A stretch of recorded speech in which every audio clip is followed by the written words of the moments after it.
We cannot have situation where you direct President of India. And on what basis? The only right you have under the Constitution.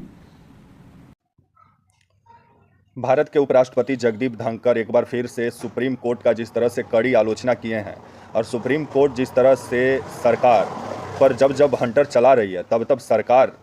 के जो संवैधानिक पद पे बैठे व्यक्ति हैं वो आए दिन सुप्रीम कोर्ट को ही नसीहत दिखाने लगते हैं और सलाह देने लगते हैं। अब जिस तरह से जगदीप धनखड़ सुप्रीम कोर्ट को सुपर संसद बोले हैं, जिसके बाद से जगदीप धनखड़ जो भारत के उपराष्ट्रपति हैं, इनका बयान का भी काफ़ी चर्चा हो रहा है। आइए पूरी खबर समझाएंगे, बताएंगे, वीडियो को अंत तक देखिएगा तभी समझ पाएंगे। नमस्कार, मेरा नाम विश्वजीत कुमार और आप देख रहे हैं वाक फॉर इंडिया न्यूज। खबर जिस तरह से आ रही है कि आपके जो उपराष्ट्रपति जो जगदीप धनखड़ जी जो हैं, जो आए दिन जिस तरह से न्यायिक जो व्यवस्था है भारत में उस पर जिस तरह से आए दिन टिप्पणी करते हैं और सरकार के कामों में जो आए दिन जो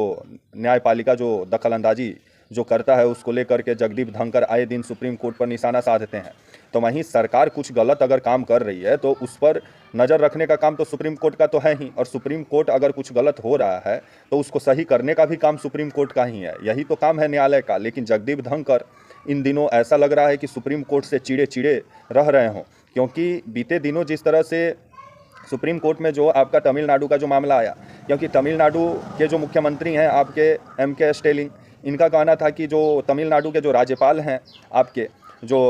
आर.एन. रवि, ये जिस तरह से जो भी विकास का काम अगर सरकार करना चाह रही है, जो भी विधेयक को विधानसभा से पास करा रही है, उस पर कुंडी मार के बैठ जा रहे हैं आपके जो है राज्यपाल तमिलनाडु का, जिसके बाद से ये मामला सुप्रीम कोर्ट पहुंचा। और क्योंकि कोई भी अगर आप विकास का काम अगर अपने राज्य में करना चाहते हैं या अगर कोई आप ऐसा योजना बनाते हैं तो वो तो विधानसभा में ही बनाया जाता है, और उसको विधानसभा से पास होने के बाद वो राज्यपाल के पास जाता है और राज्यपाल का उस पर मंजूरी मिलने के बाद ही वो उस बिल को आप और उस योजना को आप तभी आप लागू कर सकते हैं राज्य में। लेकिन जिस तरह से राज्यपाल पर ही ये आरोप लग रहा है कि राज्यपाल जिस तरह से जो एम.के. स्टैलिन जो विधेयक जो पास कराए विधानसभा से तमिलनाडु में, उस विधेयक पे जो राज्यपाल हैं वो कुंडी मार के बैठ गए आपका। अब जिसके बाद से ये मामला सुप्रीम कोर्ट पहुंचा और सुप्रीम कोर्ट इस पर 8 अप्रैल को फैसला भी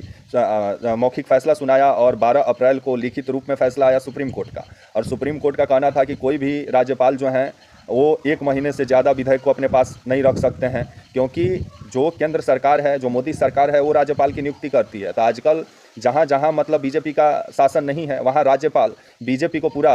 मतलब फ़ायदा पहुँचाने में लगे रहते हैं कि बीजेपी कैसे सत्ता में आ जाए। और जिस तरह से आए दिन जो विपक्षी राज्य हैं जहाँ बीजेपी का शासन नहीं है वहाँ राज्यपाल और मुख्यमंत्री के बीच आए दिन आपको खींचातानी का खबर पढ़ने और सुनने को मिलता होगा, जिसको लेकर के ये मामला सुप्रीम कोर्ट पहुंचा। और सुप्रीम कोर्ट 8 अप्रैल को जो आपका जे.बी. पारदीवाली का अध्यक्षता वाली बेंच के पास ये मामला था, वो इस पर फैसला सुनाते हुए जे.बी. पारदीवाली का कहना था कि कोई भी राज्यपाल 1 महीना से अधिक जो विधेयक है उसको अपने पास नहीं रख सकता है, उसको किसी भी हालत में सरकार के पास भेजना होगा ताकि सरकार कामों को सुचारू रूप से करे। विधेयक पर जिस तरह से कुंडी मार के बैठ जा रहे हैं सांप जैसा आपके जो हैं राज्यपाल लोग, जिस वजह से राज्य में विकास का काम बाधित हो रहा है, जिसको लेकर के जो सुप्रीम कोर्ट है वो राज्यपाल को भी फटकार लगाया और राष्ट्रपति को भी फटकार लगाया कि राज्यपाल और राज्यपाल 1 महीने तक कोई भी विधेयक को अपने पास रख सकते हैं विचार के लिए, और राष्ट्रपति 3 महीना तक कोई भी विधेयक को अपने पास रख सकती हैं, उससे ज़्यादा नहीं रख सकती हैं। जिसके बाद से जगदीप धनखड़ तमतमा गए और इसी को मद्देनजर रखते हुए जगदीप धनखड़ सुप्रीम कोर्ट पर निशाना साधे। और बीते दिनों जो आपके जो वर्मा जी जज साहब जो दिल्ली हाई कोर्ट के जो जज साहब थे जिनके घर में जाला नोट मिला, जिसके बाद जगदीप धनखड़ को एक और मौका मिल गया कि जब जज साहब लोग भ्रष्टाचारी हैं तो इन लोग पे एफआईआर क्यों नहीं हो रहा है। इसको लेकर के भी जगदीप धनखड़ अब सवाल पूछ रहे हैं सुप्रीम कोर्ट से। और जगदीप धनखड़ का ये भी कहना है कि सरकार कोई भी अगर विधेयक बना रही है या कुछ भी अगर विधेयक बनाया जा रहा है वो अगर राज्यपाल के पास जा रहा है, अगर उनके पास अगर विचार के लिए कि उस पर वो विचार करें और उसको मंजूरी दें, तो उसमें तो समय लगता है। और जिस तरह से सुप्रीम कोर्ट इसमें समय निर्धारित किया है सही नहीं है। और इसी को लेकर के जो जगदीप धनखड़ हैं वो सुप्रीम कोर्ट को सुपर संसद भी बोल रहे हैं अब कि जो कानून विधानसभा में बनाया जा रहा है, संसद में बनाया जा रहा है, उस पर जो है सुप्रीम कोर्ट वो अपना जिस तरह से विशेष अधिकार का प्रयोग करते हुए और जिस तरह से रोक लगाने का काम कर रहा है, जिस तरह से नसीहत दे रहा है, ये लोकतंत्र के लिए सही नहीं है। तो आने वाले समय में जिस तरह से जगदीप धनखड़ एक बार फिर से सुप्रीम कोर्ट को जिस तरह से आड़े हाथ लिए हैं और सुप्रीम कोर्ट पर ही सवाल खड़ा कर रहे हैं, तो आने वाले समय में सुप्रीम कोर्ट क्या जवाब देती है, देखने वाली बात होगी। लेकिन बीते दिनों जो बोरे में भरा हुआ जो नोटों का बंडल जो जज साहब का घर से मिला, दिल्ली हाई कोर्ट के जज साहब जो थे आपके वर्मा जी, जिनके घर से मिला, जिसके बाद से उनके ऊपर कार्रवाई के नाम पे 0/सन्नाटा दिखाई दिया, क्योंकि उनको सिर्फ ट्रांसफ़र करके इलाहाबाद